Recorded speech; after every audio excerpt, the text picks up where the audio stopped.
नमस्कार साथियों, आज की इस वीडियो में हम बात करेंगे कि पैरालिसिस क्या है और क्यों होता है।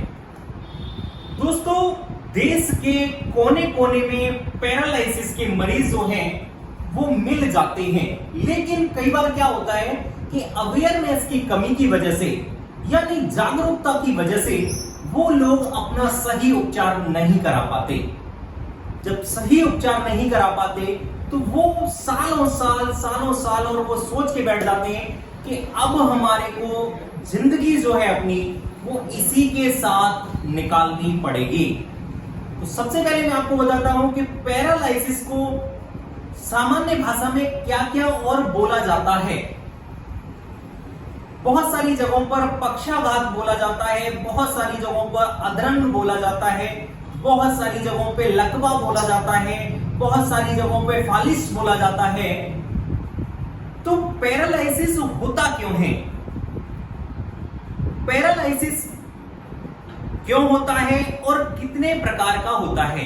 तो सामान्यतः पैरालिसिस जो है वो दो प्रकार का होता है, जैसा कि मेरे इधर दिखाया हुआ है। नंबर 1, जिसको हेमाटोमा बोलते हैं, और हेमाटोमा का मतलब होता है कि ब्रेन में यानी मस्तिष्क में कोई भी ब्लड वेसल्स या आर्टरीज फट गई और फटने के बाद वहां पर ब्लड का क्लॉट बन गया, ब्लड जम गया, जिसकी वजह से आगे ब्लड सप्लाई जो है वो रुक गई। और जब ब्लड सप्लाई रुक जाती है तो ऑक्सीजन सप्लाई भी रुक जाती है और वो ब्रेन जो है उसके सेल्स कहीं ना कहीं डेड होने लगते हैं। और वो ब्रेन जिस बॉडी पार्ट को कंट्रोल करता है वह बॉडी पार्ट जो है कुछ समय के बाद ही यानी कुछ टाइम में ही वर्क करना छोड़ देता है। और वर्क करना छोड़ देता है तो आप देखेंगे कि उस बॉडी पार्ट में बॉडी पार्ट पूरा लटक जाएगा, नमनेस रहेगी, चला नहीं जाएगा, हाथ या पैर उठेगा नहीं और बहुत भारी हो जाएगा। तो दोस्तों, पहला है हेमाटोमा और दूसरे की जिसकी हम बात कर रहे हैं वो है इन्फार्क्ट, यानी हार्ट से जो आर्टरीज और ब्लड वेसल्स में ब्लड बह रहा है उसमें कोई भी क्लॉट बहते हुए हमारे ब्रेन में पहुंच गया और किसी भी आर्टरी या वेन्स में अटक गया। और ब्रेन या आर्टरी या वेन्स में अटकने के बाद आगे की ब्लड सप्लाई जो है वो रुक गई, ऑक्सीजन सप्लाई जो है वो रुक गई। और ऑक्सीजन सप्लाई रुकने के बाद वही सेम उस ब्रेन के पार्ट का जो है सेल्स जो हैं वो डेड होने लग जाते हैं, काम करना बंद कर देते हैं। और वो जिस बॉडी पार्ट को कंट्रोल करता है, क्योंकि हमारा ब्रेन जो है वो अपोजिट साइड की बॉडी को कंट्रोल करता है, यानी लेफ्ट हैंड साइड का जो ब्रेन है हमारा वो लेफ्ट हैंड साइड का जो ब्रेन है वो राइट हैंड साइड को कंट्रोल करता है, और जो राइट हैंड साइड का ब्रेन है वो लेफ्ट हैंड साइड को कंट्रोल करता है। तो जिस ब्रेन के पार्ट में ये इन्फार्क्ट जो है, ब्लड का क्लॉट जो है वो पहुंच गया और वहां के सेल्स जो है डैमेज होने लगे, तो उसकी वजह से दूसरी साइड यानी अपोजिट साइड जो है पैरालाइज हो जाएगी। जब अपोजिट साइड पैरालाइज हो जाएगी तो वही सेम पूरी हाफ बॉडी पैरालाइज में हाथ जो है वो नहीं उठता, पैर जो है वो नहीं उठता, चलने में डिफिकल्टी हो सकती है, फेस जो है वो टेढ़ा हो सकता है, बोलने में जो है वो दिक्कत हो सकती है।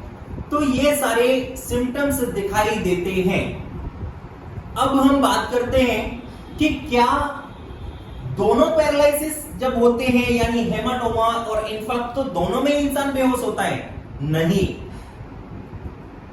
इंसान हमेशा बेहोश जो होता है वो हेमाटोमा के अंदर बेहोश होता है, जिसमें कि जनरली इंसान का बीपी जो है वो बहुत हाई हो जाता है। और बीपी हाई होने के बाद जैसे मैंने अभी आपको बताया कि कोई भी आर्टरी या ब्लड वेसल जो है वो फट जाती है और फटने के कारण ही व्यक्ति बेहोश हो जाता है।